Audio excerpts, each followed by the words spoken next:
YouTube with my most recent Motorola Edge 50 Ultra video. I wanted to do 4 videos talking about the 4 reasons I recommended it. Number 1, charging. Number 2, design and build quality. Number 3, AI focus. And number 4, privacy. I was going to do 4 videos in that order, but then I had to train some new people at work, and then I had to move and set up a new studio, so I have not had time to create videos as I wanted to. It's been a month since my last video. I'm really sorry about the wait. But my first video was going to be on the charging speed of this phone.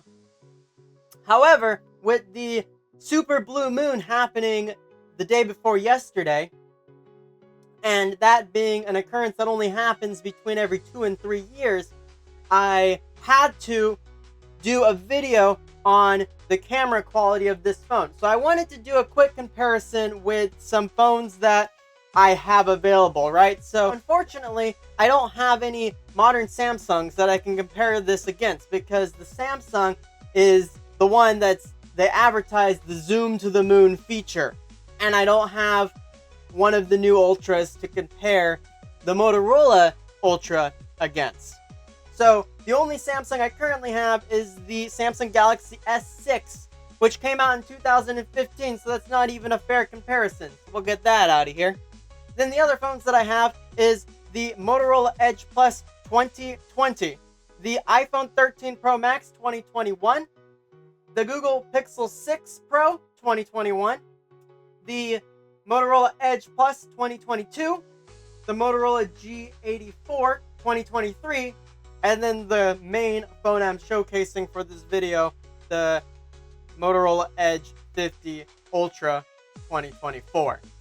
So this isn't the most fair comparison, because I'm comparing a brand new phone to a phone that's 1, 2, 3, 4 years old.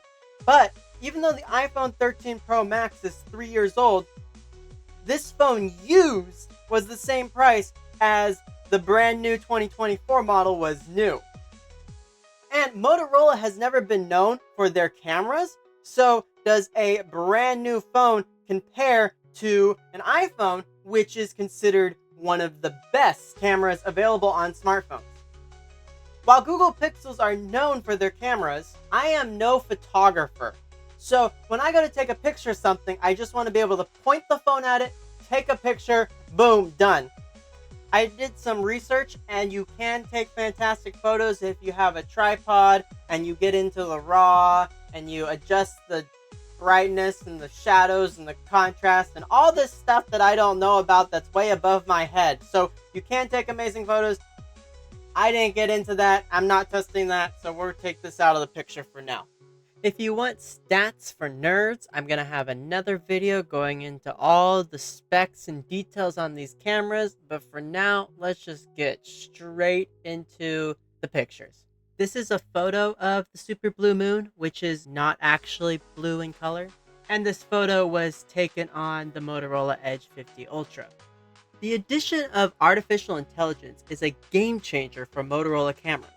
Features like intelligent autofocus, image recognition, sharper photos, and adaptive stabilization dramatically improve the camera of the Edge 50 Ultra over previous years. This is a comparison against the Edge Plus 2022 in the regular mode, high resolution mode, and night mode. The Motorola Edge 2020 looked about the same in high resolution mode, 3x optical zoom mode, and its night vision mode. The $250 Motorola G84 fared much worse, with much noisier and grainier pictures in both the regular mode and the night vision mode. Shockingly, the $1,200 iPhone 13 Pro Max was the worst of the 4 cameras tested, as the phone could not decide which of the 3 12-megapixel sensors to use and constantly switched from the wide angle to the ultra wide to the telephoto lens, all while trying to maintain a 15 times digital zoom. Furthermore, it didn't know what it was supposed to be focusing on, so it continuously tried to adjust the focus and finally settled on this shot at the 3x telephoto level. The AI seems to learn as the intelligent autofocus and the image recognition gets better and better with more shots. One of the interesting things that I noticed is that the AI seems to kick in at around a 30x zoom. So when I'm zooming back and forth here, you can see at 29x zoom, the image is pretty blurry, and then at 30, you start to see the details on the moon. The other thing that I was really impressed by was the adaptive image stabilization. I don't have very steady hands, and you could see from the edge of the phone here that by holding this camera with one hand while I was filming with the other hand, the phone was shaking quite a bit, and yet the moon stayed pretty consistent, being in the same spot or kind of centered there on the screen. Very stable.